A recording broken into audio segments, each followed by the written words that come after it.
El mayor logro del antiguo Egipto no fueron las pirámides, fue recordar cómo construirlas. Cualquier civilización puede crear maravillas una vez. Lo difícil es preservar el conocimiento para que la siguiente generación no tenga que empezar desde cero.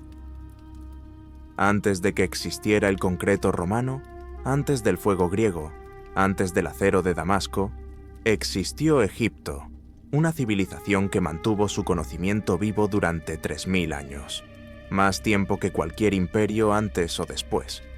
No lo lograron por suerte, lo lograron porque entendieron algo que hemos olvidado. El conocimiento sin preservación cuidadosa se desvanece en una sola generación. El Dios que les enseñó esta lección no fue venerado por su poder, fue venerado por su memoria perfecta. Se llamaba Thoth, y su historia comienza antes de que se colocara la primera piedra en Giza, antes de que Menfis se alzara a orillas del Nilo, en un momento cuando el universo mismo aún aprendía lo que significaba existir. Los antiguos egipcios entendían su mundo como algo que emergió de Nun, no simplemente agua, sino potencial puro. Los textos piramidales lo describen como un estado sin límites, oscuro, sin dirección, ni cielo ni tierra, solo posibilidad flotando ahí, informe y paciente. En esa quietud expansiva, la creación no estalló violentamente, se pensó a sí misma hasta existir. Las primeras cosmologías registradas en paredes de templos sugieren que de esta calma surgieron los primeros dioses, no como personalidades, sino como principios. La luz aprendió a definirse, las aguas entendieron sus límites, los ciclos comenzaron su repetición eterna. A medida que estas fuerzas se estabilizaban, algo esencial se hizo claro. El orden sin estructura se habría derrumbado. El tiempo sin medición se habría dispersado. La verdad sin registro se habría desvanecido como aliento en el viento del desierto. Fue de esta necesidad que emergió Thoth. Las inscripciones no describen su llegada con truenos ni llamas. No hubo batalla que anunciara su presencia. Los textos lo presentan como la conciencia misma tomando forma, cristalizando en propósito. Donde otros dioses encarnaban movimiento o generación, Thoth encarnaba comprensión. Era la respuesta a una pregunta que el cosmos había hecho. ¿Cómo recordamos lo que hemos llegado a ser? Los techos astronómicos del templo de Dendera muestran su asociación con los ciclos lunares, con la luz suave que mide, en lugar de comandar. Mientras Ra ardía a través de los cielos trayendo calor y vida, Thoth gobernaba el viaje quieto de la luna, el resplandor que vigila, que marca el tiempo en fases, que regresa noche tras noche con precisión paciente. Su luz no abrasaba, revelaba. En estas edades tempranas, cuando la estructura de la realidad todavía se asentaba, comenzó su trabajo. Los calendarios de templos preservados desde el reino antiguo muestran cálculos astronómicos sofisticados. No solo días, sino patrones sutiles, el intrincado baile entre cuerpos celestes. Según los mitos, Thoth observó la existencia misma mientras aprendía su ritmo. No impuso estructura, la reconoció. Algunas tradiciones registradas en los textos de ataúdes sugieren que pronunció las primeras palabras verdaderas, no sonidos para comandar o celebrar, sino palabras de definición. Nombrar algo era estabilizarlo en el tejido de la creación. Escribirlo era darle permanencia más allá del momento. De esta manera, Thoth se convirtió en lo que los egipcios necesitaban más, la base bajo el mundo visible, el principio silencioso que evitaba que la realidad se deshilachara de nuevo hacia potencial informe. Los sacerdotes que copiaron estos textos lo entendían como observador antes que actor. Cuando los dioses discutían sobre territorio o tributo, Thoth no elegía bandos con pasión. Cuando el caos amenazaba las fronteras entre orden y disolución, no entraba en pánico, observaba. registraba, comprendía. Los egipcios creían que el equilibrio no se lograba mediante la fuerza, sino mediante claridad, viendo lo que es exactamente como es. En la literatura sagrada, Thoth lleva una paleta y un estilete, pero estos no son meramente herramientas, representan algo más profundo, la capacidad de hacer permanente el pensamiento, de transformar lo invisible en lo perdurable. Cada movimiento de las estrellas, cada principio que rige la vida y la muerte, cada verdad que separó la creación del vacío, todo requería testigo, requería registro, y Thoth se convirtió en ese testigo. A medida que el Nilo establecía su ritmo, inundaciones y retrocesos con patrones que los antiguos aprendieron a predecir, los nilómetros tallados en paredes de templos muestran cuán cuidadosamente midieron los niveles de agua, cuán precisamente calcularon la relación entre eventos celestiales e inundaciones terrestres. Esto no era superstición, era observación aplicada, y reflejaba la naturaleza esencial de Thoth. La vida obedecía reglas ocultas.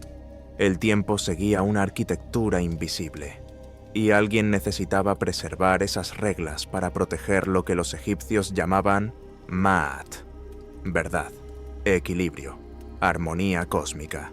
Sin Ma'at, los himnos de creación dicen que el mundo se derrumbaría. La oscuridad reclamaría la forma. El caos disolvería las fronteras que hacían comprensible la existencia. Así, Thoth llegó no solo como dios de la sabiduría, sino como guardián contra el deshacerse, el intelecto que se interpone entre el orden y su contrario. En la quietud de la noche, cuando la luna trazaba su arco plateado a través del cielo, se creía que la presencia de Thoth se intensificaba. El mundo descansaba, pero él permanecía despierto, observando, contando, recordando cada detalle que la luz del día había revelado. Las observaciones astronómicas registradas en archivos de templos sugieren que los sacerdotes se entendían a sí mismos como quienes continuaban este trabajo, midiendo los cielos con el mismo cuidado con que Thoth había medido los primeros momentos de la creación. Imagina estar al borde de esas primeras noches. No había ciudades que marcaran el desierto. Ninguna voz había nombrado las estrellas. Solo el viento sobre el agua y la quietud infinita de un mundo que aún aprendía lo que significaba existir. En ese silencio, la conciencia misma escuchaba. No para oraciones, sino para significado. No para adoración, sino para verdad. Y a medida que la creación siguió estabilizándose, mientras los dioses asumían sus roles y el escenario estaba preparado para la eventual emergencia de la humanidad, Thoth siguió siendo distinto entre lo divino, no distante, sino diferente, formado menos por drama mítico y más por propósito deliberado. Las historias de origen preservadas en varias tradiciones de templos no coinciden en cómo Thoth llegó a existir. Esa ambigüedad parece adecuada para un dios de la sabiduría. El misterio, después de todo, nunca fue un defecto. Fue una invitación a entender más profundamente. Algunos textos sugieren que Thoth emergió directamente del corazón de la creación, autoengendrado, formado por la necesidad del universo de entenderse a sí mismo. Otros lo describen nacido de la mente de Ra, concebido no mediante generación física, sino mediante pensamiento puro, inteligencia hecha independiente, razón que toma voz y forma. Otras tradiciones sitúan su nacimiento bajo la propia luna, donde la luz reflejada lo moldeó más que el fuego. Los egipcios vincularon íntimamente a Thoth con el ciclo lunar, reconociendo en la luna un símbolo perfecto de su naturaleza. La luna no domina el cielo, observa, cambia y regresa. Gobierna el tiempo suavemente, marcando meses y mareas y los ritmos que la vida sigue en silencio. Donde Ra gobernaba el día con certeza deslumbrante, Thoth gobernaba la noche con contemplación, y fue esta autoridad contemplativa, este poder que no provino del mandato, sino de la comprensión, lo que definiría su papel en todo lo que siguió. A medida que el cosmos se estabilizaba y el orden divino respiraba por primera vez de forma estable, una pregunta quedó en los espacios entre la luz de las estrellas y el silencio. ¿Qué sucede cuando el orden debe mantenerse, no meramente crearse? Esa pregunta se convertiría en el trabajo eterno de Thoth y en la herencia de Egipto. Las inscripciones más antiguas de templos nunca dicen cuándo llegó Thoth, dicen cuándo comenzó a contar. Esa distinción importa más de lo que los sacerdotes que tallaron esos textos podrían haber querido. Porque si algo puede contar antes de que exista el tiempo, entonces el tiempo mismo no es fundamental, es construido, medido para existir. Y en algún lugar del silencio antes del primer amanecer, alguien o algo decidió qué significaría un momento. Los textos piramidales describen un estado anterior a la diferenciación, cuando arriba y abajo no tenían referencia, cuando izquierda y derecha eran inconmensurables, porque el espacio mismo aún no se había comprometido con la dirección. Ninguno, las aguas primordiales, no era realmente agua. Era el potencial de todo suspendido, en un estado que los egipcios entendían no como caos, sino como posibilidad no resuelta. La mayoría de las cosmovisiones imaginan la creación como violencia, una ruptura, una explosión, una lucha divina que fuerza el orden desde el desorden. Pero los textos egipcios sugieren algo más extraño.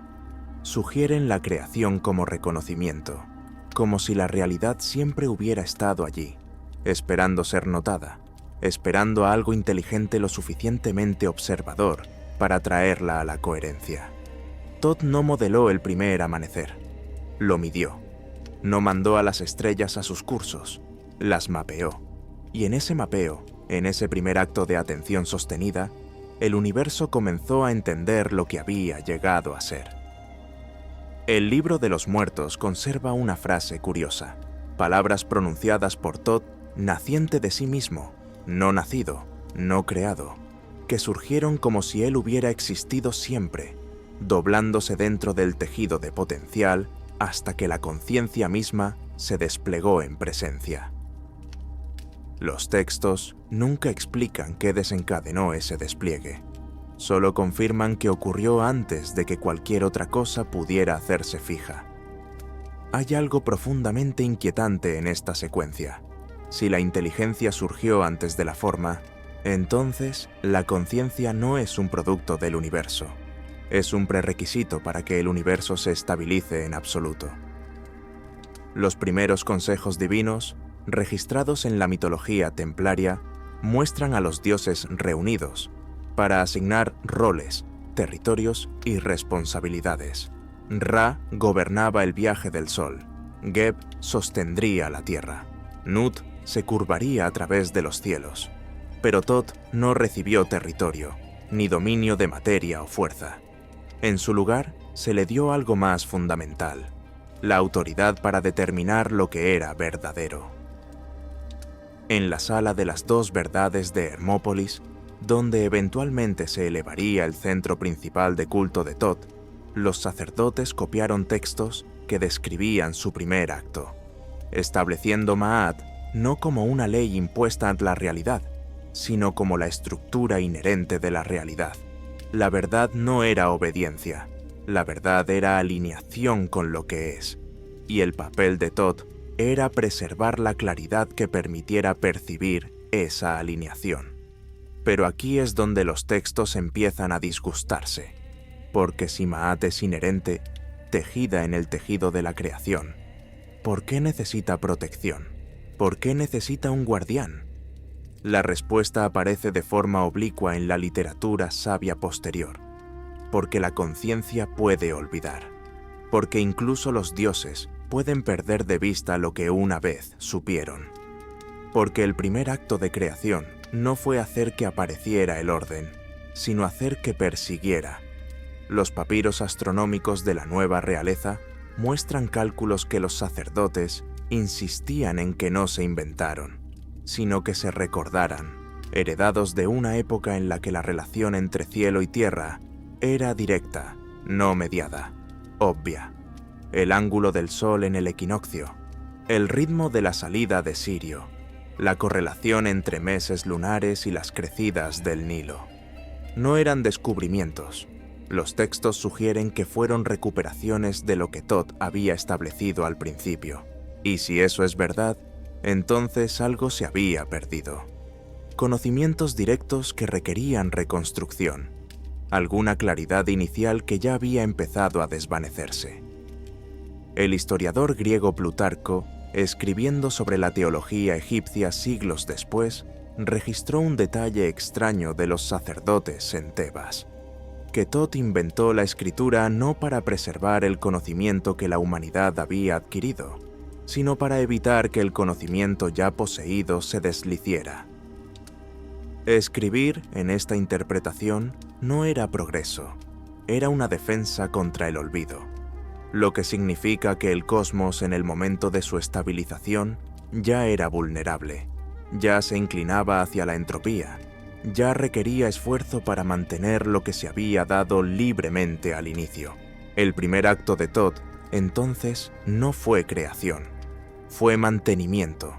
No era el arquitecto, era el cuidador de una arquitectura ya presente, pero permanentemente en riesgo de colapsar de nuevo hacia un potencial informe. La pregunta a la que ningún texto del templo se atreve a responder directamente es esta. Si el orden requiere vigilancia constante, registro constante, remedición constante, ¿entonces la creación alguna vez fue realmente terminada? ¿O el universo sigue equilibrándose en el borde entre coherencia y disolución, sostenido en su lugar solo por un Dios que nunca deja de vigilar? Los textos piramidales terminan su relato de la edad primordial con una frase que no aparece en ningún otro lugar de la literatura egipcia. Y Thoth habló el primer número, no la primera palabra, no el primer nombre, el primer número. Como si contar en sí fuera el hechizo que une la realidad a la resistencia. El calendario civil del antiguo Egipto contenía exactamente 365 días, sin ajustes, sin años bisiestos. Cada 4 años se desplazaba un día más del año solar. Los sacerdotes entendían perfectamente esta desviación, pero nunca la corrigieron. Esto no era ignorancia, era intención.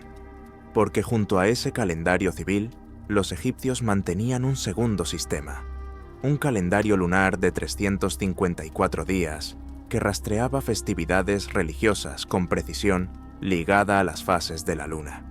Y bajo ambos, inscrito en los mapas astronómicos del templo, yacía un tercer sistema, el calendario sótico, anclado al ascenso helíaco de Sirio, que se alineaba perfectamente con el ciclo de las crecidas del Nilo cada 1460 años.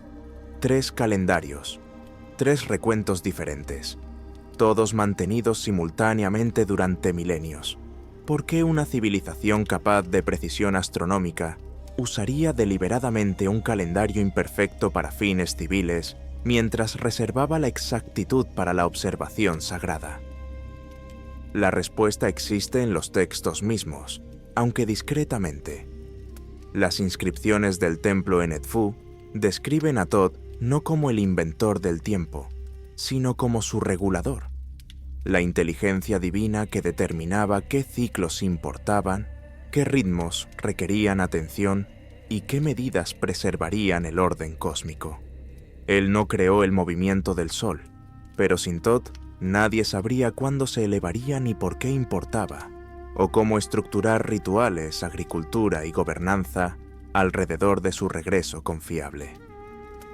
Los nilómetros tallados en las paredes del templo en la isla de Elefantina medían niveles de inundación con precisión que permitía a los sacerdotes predecir rendimientos de cultivos con meses de anticipación.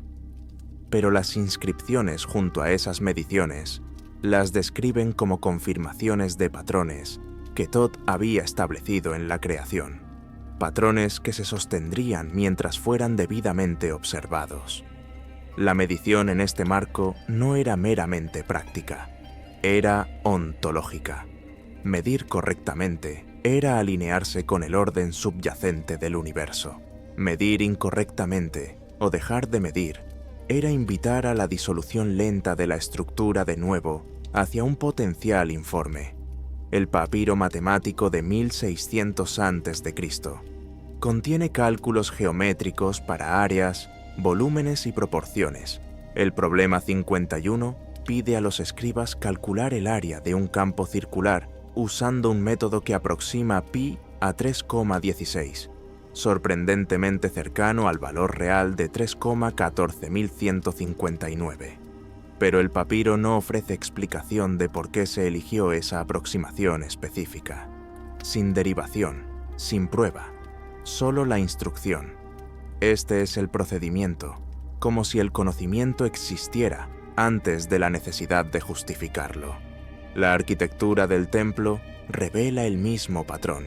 Las proporciones de la sala hipóstila de Karnak, el espaciado entre columnas, la altura del techo, la relación entre las dimensiones interiores y exteriores siguen razones matemáticas que no aparecen en textos instructivos sobrevivientes. Los constructores conocían las proporciones sin necesidad de explicarlas. Medían la realidad como Thoth la había medido, no por invención, sino por reconocimiento. El techo astronómico del templo de Dendera muestra el cielo nocturno tal como apareció alrededor del 50 a.C., con constelaciones posicionadas según observaciones que requerían rastrear movimientos estelares a lo largo de siglos. Pero incrustado en ese techo hay notaciones que sugieren que el propio diagrama era una copia de un diagrama más antiguo, que a su vez era copia de algo aún anterior. ¿Qué tan atrás se extiende la cadena de copias? Los egipcios creían que Thoth les había dado las mediciones originales, los primeros ángulos, las primeras proporciones, los primeros conteos que permitieron que el mundo visible se alineara con la estructura cósmica. Y su responsabilidad no era mejorar esas mediciones, sino preservarlas exactamente como se habían revelado. Esto introduce una posibilidad perturbadora, que la ciencia egipcia no era progresiva sino conservadora. No avanzaba hacia el descubrimiento, sino que mantenía lo que se había conocido desde el comienzo y que estaba perpetuamente en riesgo de degradación. La Gran Pirámide de Giza, construida alrededor del 2500 a.C., codifica la razón de su altura con respecto a su perímetro de base como exactamente 2pi. Esta relación no aparece en ningún texto matemático sobreviviente de esa era. Los constructores poseían conocimiento geométrico que nunca se molestaron en escribir, o heredaron proporciones sin comprender plenamente los principios que las sustentan. Ambas opciones son perturbadoras. Ambas sugieren conocimiento fluyendo hacia atrás desde una claridad inicial en lugar de hacia adelante mediante descubrimiento gradual. El papel de Thoth, tal como se describe en los textos piramidales, era observar la estructura inherente del universo y volverla legible para la conciencia divina y humana. El sol no necesitaba a Thoth para elevarse, pero sin Thoth nadie sabría cuándo se elevaría ni por qué era importante, o cómo estructurar rituales, agricultura y gobernanza alrededor de su regreso confiable. Hay algo desconcertante en esta visión del conocimiento, no como algo que se descubre mediante experimentación y avance, sino como algo que se recuerda, algo que ya existió una vez en forma completa y ahora debe ser preservado contra su inevitable desvanecimiento. Los egipcios no se veían a sí mismos como innovadores, se veían como guardianes. Cada medición, cada cálculo, cada observación astronómica no era un paso hacia adelante, sino un acto de mantenimiento, una manera de asegurar que las verdades fundamentales establecidas por Thoth al inicio de la creación no se perdieran en el ruido del tiempo.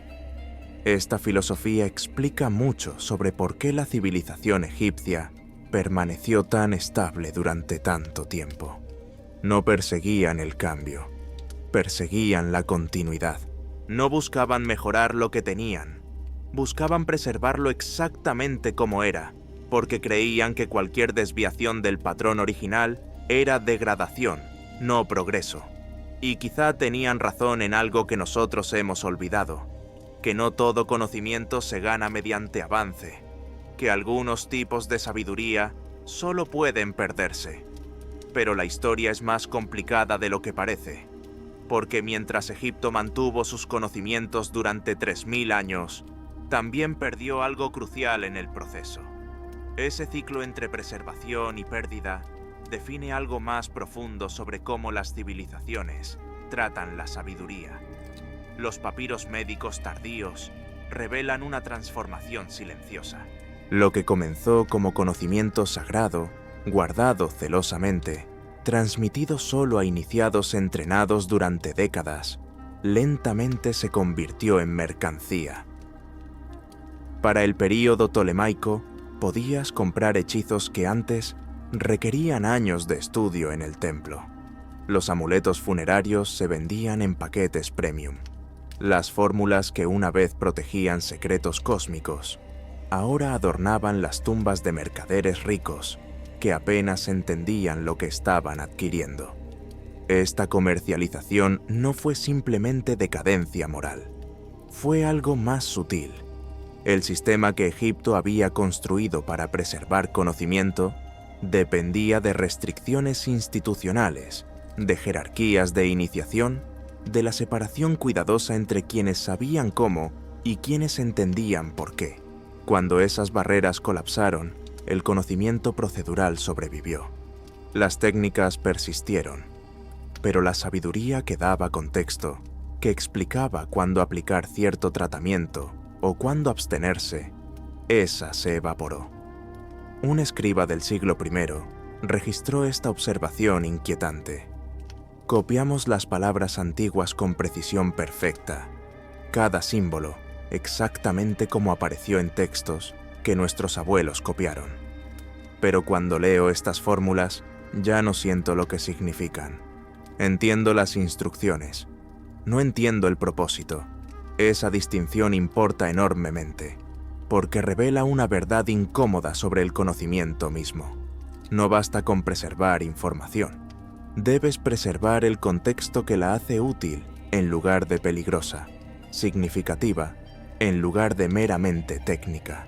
Los templos egipcios enfrentaron este dilema constantemente.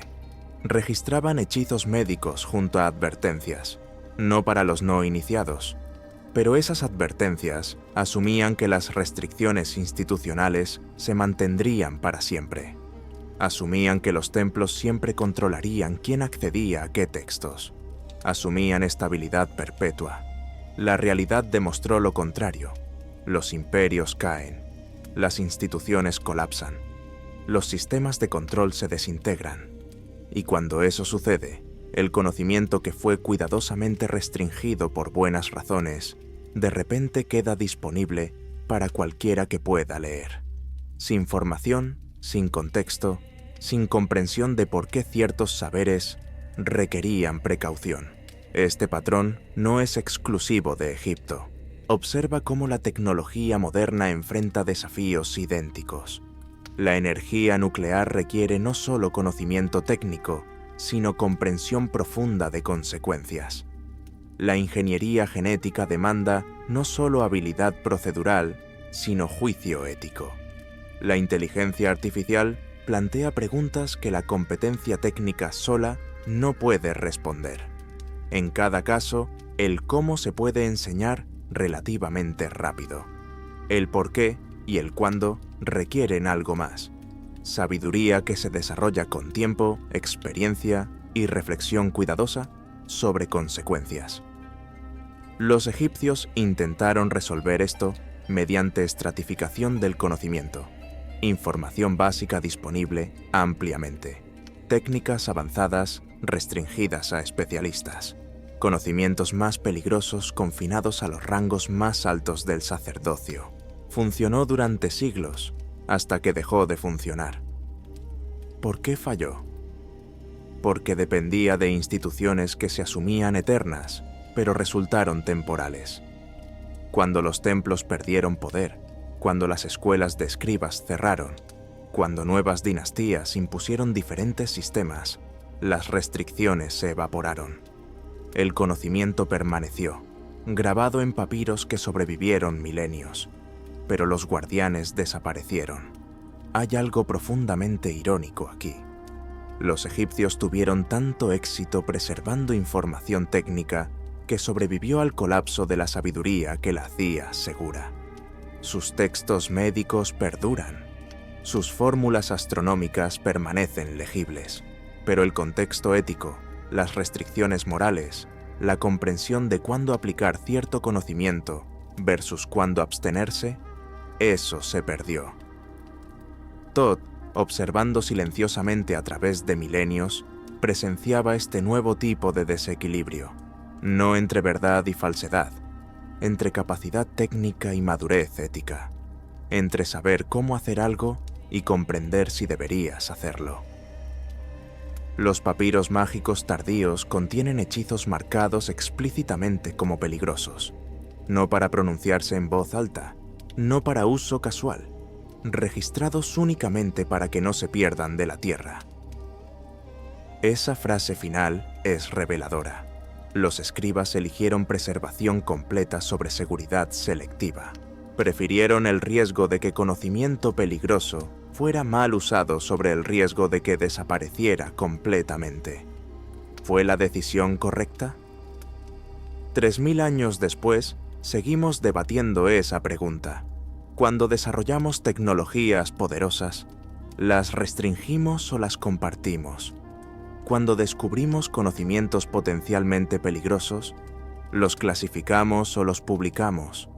¿Confiamos en instituciones para controlar el acceso o confiamos en la humanidad para usar sabiduría responsablemente? Egipto intentó ambos enfoques en diferentes momentos. Inicialmente, restricciones estrictas. Eventualmente, preservación completa. Ambos fracasaron de maneras distintas. Las restricciones colapsaron cuando las instituciones cayeron. La preservación completa permitió que técnicas peligrosas circularan sin contexto protector. Quizá no existe solución perfecta.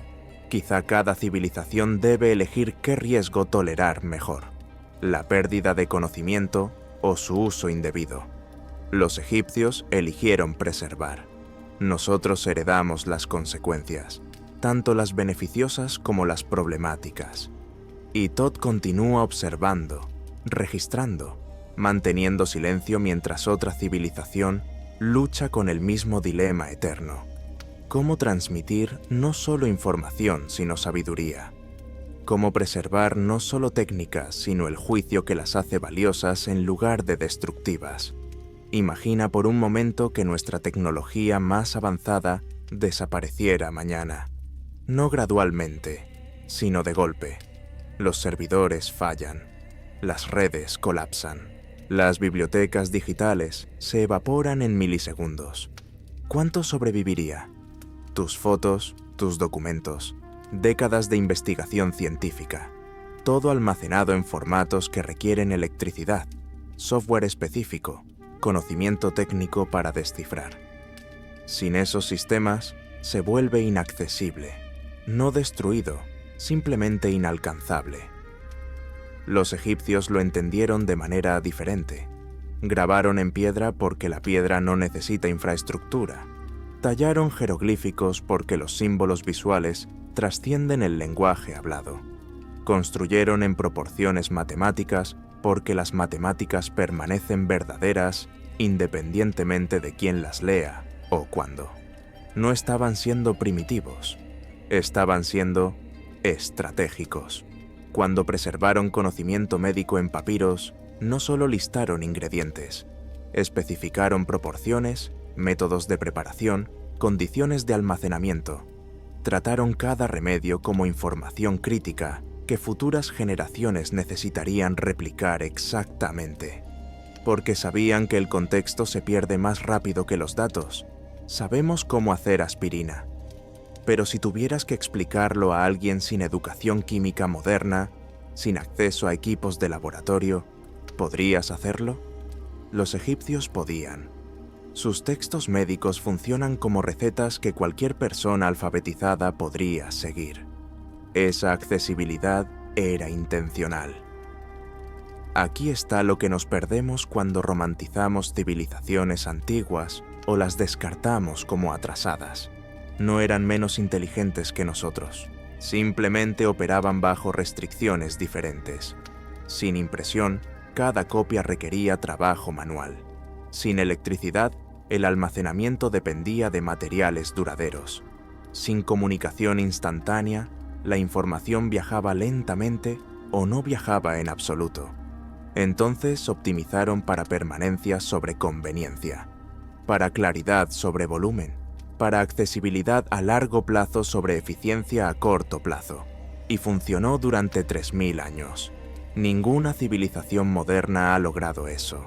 Roma cayó, Grecia se fragmentó, imperios que parecían invencibles se disolvieron en polvo, pero Egipto persistió, adaptándose a través de invasiones, cambios climáticos, revoluciones políticas, preservando conocimiento central mientras todo lo demás se transformaba.